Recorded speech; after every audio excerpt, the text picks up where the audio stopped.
샬롬 중고등부 친구들 모두 반갑습니다. 오늘은 왠지 이 노래를 부르면서 시작해야 될 것만 같아요. 까치까치 설날은 어저께구요. 네, 맞습니다. 오늘부터 설 명절 연휴가 시작되는데요. 우리 친구들 명절 연휴 동안 즐거운 시간 가족들과 함께 보내시고요. 오가는 길 모두 안전하고 건강하게 다녀오시기를 빕니다. 네, 오늘은 전사님이랑 함께 찬양을 할 건데 설마 실망한 친구들은 없죠?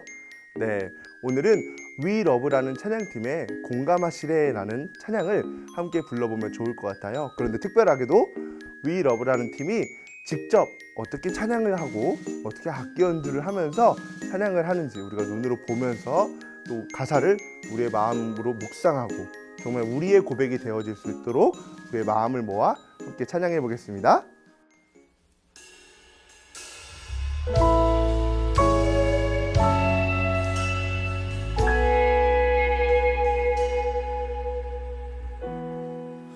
혼자서만 세상을 사는 듯이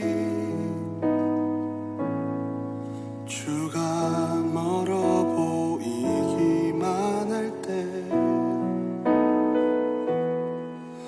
우리는 바라보아야 하네. 우리에게 오셨던 그 주님을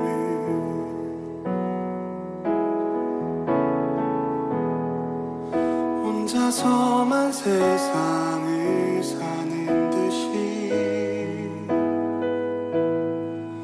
주가 멀어 보이기만 할 때 우리는 바라보아야 하네. 우리에게 오셨던 그 주님을 주님이 우리의 아픈 마음을 아시네. 가까이서 우리의 아픔에 공감하시네. 우리 가운데 찾아오셨던 그 주님이 우리의 모든 상황에 공감하시네.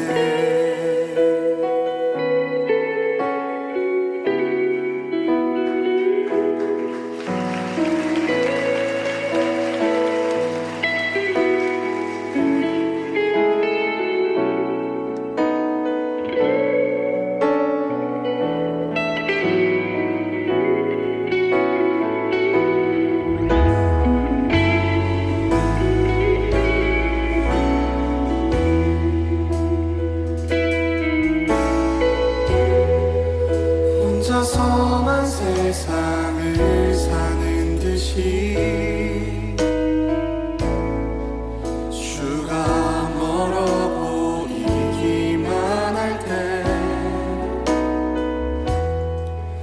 우리는 바라보아야 하네. 우리에게 오셨던 그 주님을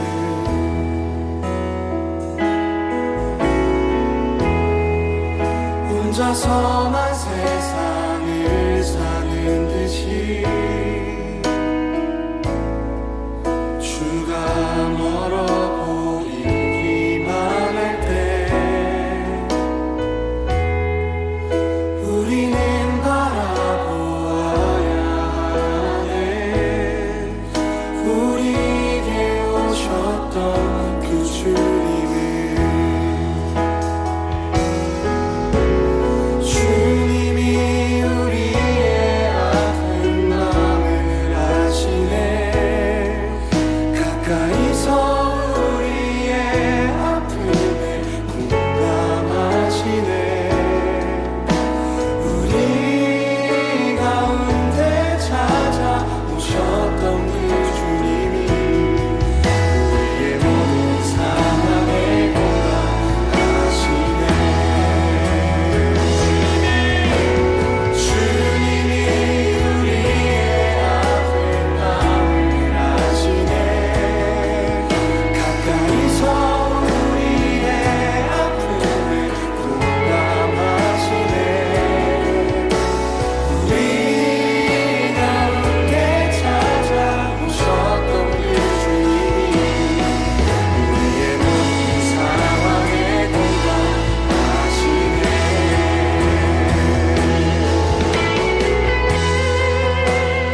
혼자서만 세상을 사는 듯이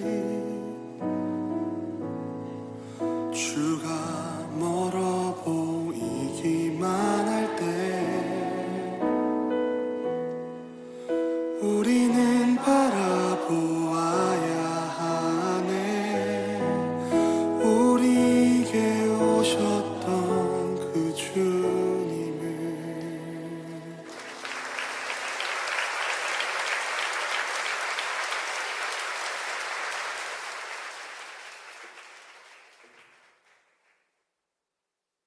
네, 찬양의 가사처럼 정말 여러분의 삶 모든 곳을, 모든 상황을 공감하시는 예수님을 우리 친구들 경험할 수 있게 되기를 바랍니다. 또한 오늘 예배를 위해서 우리 성희준 선생님 나오셔서 함께 기도해 주시겠습니다.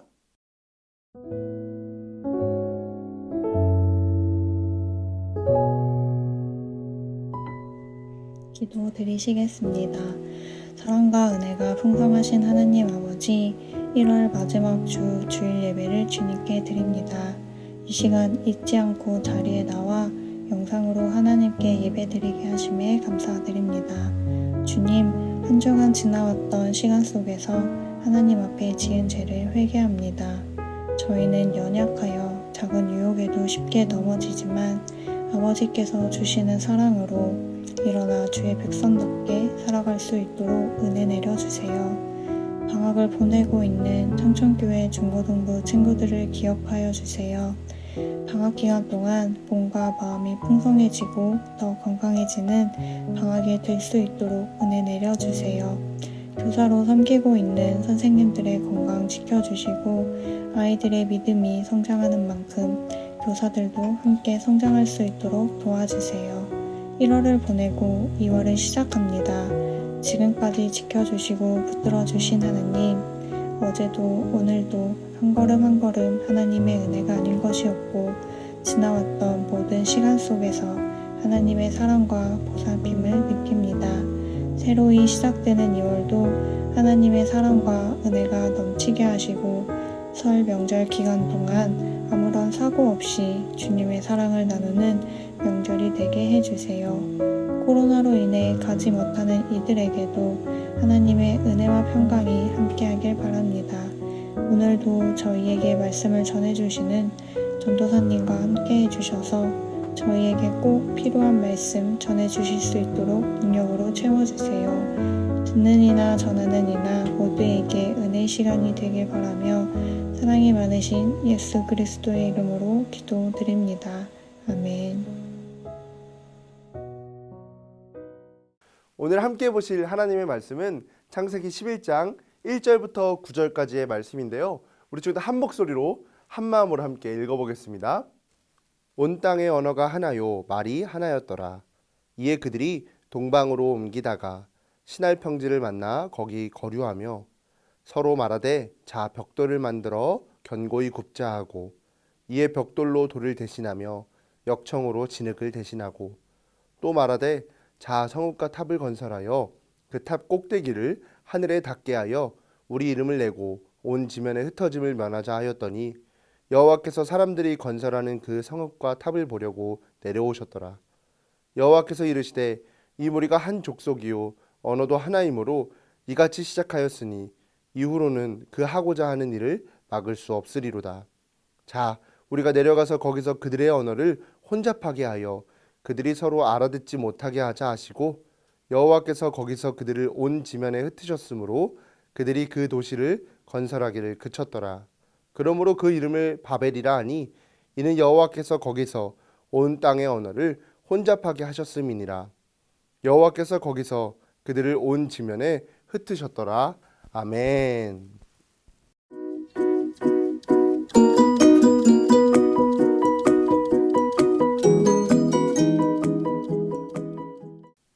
네, 코로나19 바이러스가 우리와 함께한 지도 언 3년이 되었습니다. 그 시간 동안 우리가 아주 익숙하게 들어온 문구가 있습니다. 바로 사회적 거리두기입니다. 많은 사람이 모이게 되면 바이러스가 전파될 가능성이 높기 때문에 안전한 사회를 위해서 서로 거리를 두고 흩어지라고 한 것입니다. 이와 관련된 기사를 보게 되었습니다. 기사 제목이 뭉치면 확진되고 흩어지면 안전하다라는 제목이었습니다. 한마디로 흩어져야 한다는 것이죠. 오늘 본문 말씀은 바벨탑 이야기입니다. 오늘 말씀 이야기도 우리에게 흩어져야 한다고 말하고 있습니다. 물론 코로나19 상황에서의 흩어짐과는 다른 목적과 내용을 가지고 있지만 말입니다. 지난주 우리는 노아의 방주 이야기를 통해서 하나님이 사람을 얼마나 사랑하시고 구원하기 원하시는지 들었습니다. 하나님은 사람을 심판하시지만 그 궁극적인 목표는 사람을 가장 선한 길로 인도하기 위함이십니다. 그때로부터 시간이 흘러 노아가 자녀를 낳고 노아의 자녀들이 또 자녀를 낳았습니다. 그렇게 자녀들이 태어나면서 민족들이 이루어지고 나라가 생겨났습니다. 그 중에 한 도시가 바로 오늘 본문에 등장하는 시날 평야에 세워진 바벨이라는 도시입니다. 이 바벨을 세운 사람 중 한 명이요, 노아의 증손자 니므롯이라는 사람인데 성경은 그를 이렇게 표현하고 있어요. 창세기 10장 8절에서 10절을 전체 세번역 성경을 한번 읽어볼게요. 니므롯은 세상에 처음 나타난 장사이다. 그는 주님께서 보시기에도 힘이 센 사냥꾼이었다.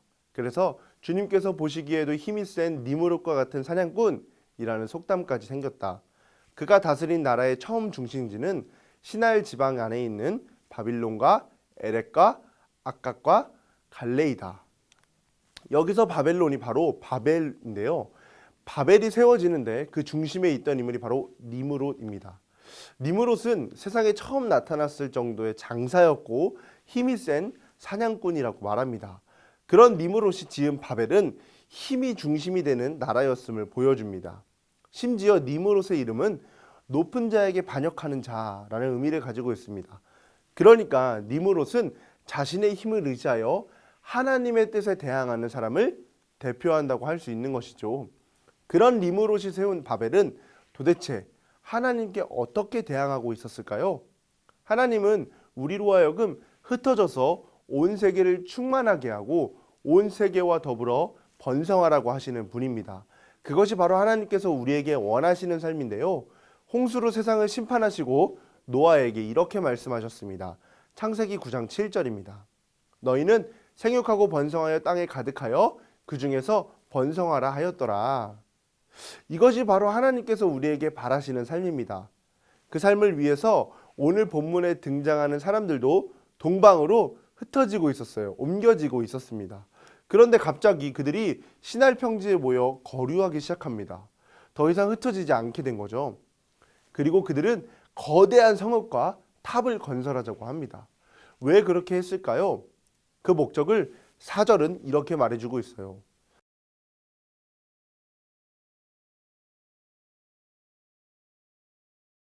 또 말하되 자 성읍과 탑을 건설하여 그 탑 꼭대기를 하늘에 닿게 하여 우리 이름을 내고 온 지면에 흩어짐을 면하자 하였더니 사람들이 자신들의 이름을 내고 하나님의 뜻인 흩어짐을 면하자고 했습니다. 그들은 거대한 탑을 건설해서 자신들의 힘과 이름을 자랑하려고 했습니다. 그리고 자신들을 자랑하기 위해 하늘까지 닿을 정도로 탑을 쌓고자 했습니다. 하늘에 닿으려 했다는 표현은 그들이 하나님처럼 되기 원했다, 그런 교만으로 볼 수 있습니다. 그러나 하나님은 우리가 아무리 하늘에 닿으려 해도 닿을 수 없는 분이시죠. 그런 그들을 보시고 하나님은 어떻게 행동하셨을까요? 5절입니다. 여호와께서 사람들이 건설하는 그 성읍과 탑을 보려고 내려오셨더라. 하나님은 내려오시지 않고도 하늘에서 보셔도 충분히 다 보실 수 있는 분이십니다. 그런데 성경은 하나님이 내려오셨다고 표현합니다. 하늘에 닿기 위해, 하나님처럼 되기 위해 탑을 쌓았던 사람을 보시고도 하나님은 내려오셨습니다. 이것은 우리에게 아주 중요한 진리 한 가지를 가르쳐 줍니다. 하늘에 이르는 길은 우리가 가는 것으로 가능하지 않습니다. 하나님께서 오심으로 가능하다는 것입니다. 그때 사람과 하나님의 거리가 가까워질 수 있다는 것이죠. 하나님은 우리의 문제를 보시고 외면하시거나 방관하시지 않으십니다. 이 땅에 내려오셔서 우리를 더 좋은 방향으로 인도하십니다. 우리는 우리의 만족과 유익, 우리의 성공을 위해서 바벨탑을 쌓습니다. 심지어는 하나님이 창조하신 목적까지도 거스른 채 말입니다. 그런 우리에게 하나님은 더 선한 길로 우리를 인도해 가십니다. 하나님께서 우리를 인도하시는 길은 나만 혹은 우리만 모여서 거대한 탑을 만드는 방법이 아닙니다. 하나님이 창조하신 세계 곳곳에 흩어져 내가 있는 바로 그곳을 생명의 땅으로 만들어가는 방법입니다. 그래서 우리에게 맡기신 삶의 터전들, 삶의 영역들 속에서 우리에게 주신 하나님의 생기를 나누며 살아가도록 하셨습니다. 그것이 하나님께서 바로 우리에게 바라시는 일이지요. 그래서 8절과 9절은 이렇게 말합니다. 주님께서 거기에서 그들을 온 땅으로 흩으셨다. 그래서 그들은 도시 세우는 일을 그만두었다. 주님께서 거기에서 온 세상의 말을 뒤섞으셨다고 하여 사람들은 그곳의 이름을 바벨이라고 한다. 주님께서 거기에서 사람들을 온 땅에 흩으셨다. 주님께서 내려오셔서 언어를 뒤섞으시고 사람들을 흩으셨습니다. 그리고 그곳 이름을 바벨이라고 사람들은 불렀지요. 바벨이라는 이름은 히브리어로는 뒤섞어 놓다라는 뜻을 가지고 있지만 고대 이스라엘 주변에서 함께 사용되던 아카드어로는 신의 문이라는 뜻을 가지고 있습니다. 하나님의 문에 이르는 방법이 무엇인지 오늘의 이야기가 분명하게 이야기해주고 있다는 것 같습니다. 사랑하는 중고등부 친구들, 혹시나 지금 우리의 이름을 내기 위해서 온 힘을 모아 바벨탑을 쌓고 있지는 않은가요? 하나님은 바벨탑을 쌓는 것보다 흩어져 세상 곳곳에 생명의 땅으로 만들어 가라고 우리에게 말씀하시고 또 그것을 원하십니다. 하나님은 우리가 높고 거대한 탑을 쌓는 것보다 흩어져 죽어가는 세상을 살리기를 바라십니다. 그렇게 살아갈 때 못난 우리의 삶이 하나님께서 내려오셔서 우리에게 자신의 문을 열어주시는 그런 귀한 자리가 될 것입니다. 함께 기도하겠습니다. 하나님, 저희가 생명을 전하는 사람들로 살아가게 하옵소서. 저희만을 위한 거대한 탑을 쌓는 사람들이 아니라 하나님의 뜻을 따라 생명을 살리는 삶이 되게 하옵소서. 우리가 살아가는 곳곳마다 하나님의 생명으로 충만케 되기를 원합니다. 우리를 살리기 위해 이 땅에 내려오신 예수님의 이름으로 기도합니다. 아멘. 자, 전도사님이 한 가지 광고할 사항이 있습니다. 2월에 전도사님이 여러분 모두를 만나러 갈 계획인데요. 이름하여 창팡! 전도사님이 창팡맨이 되어서 정성껏 준비한 선물을 여러분에게 직접 로켓 배송할 예정입니다. 여러분이 살고 있는 지역을요, 잘 확인하시고 전도사님이 찾아갈 날짜를 확인해 주세요. 물론 전도사님이 우리 친구들에게 직접 연락도 할 예정입니다. 주기도문 뒤에는요, 이 지역 운행표가 계속해서 나올 예정이니까 먼저 주기도문 함으로 예배를 마치고 날짜를 마저 확인해 주세요. 그럼 함께 주기도문 하겠습니다. 하늘에 계신 우리 아버지여, 이름이 거룩히 여김을 받으시오며 나라가 임하시오며 뜻이 하늘에서 이루어진 것 같이 땅에서도 이루어지이다. 오늘 우리에게 일용할 양식을 주시옵고 우리가 우리에게 죄 지은 자를 사하여 준 것 같이 우리의 죄를 사하여 주시옵고 우리를 시험에 들게 하지 마시옵고 다만 악에서 구하시옵소서. 나라와 권세와 영광이 아버지께 영원히 있사옵나이다. 아멘.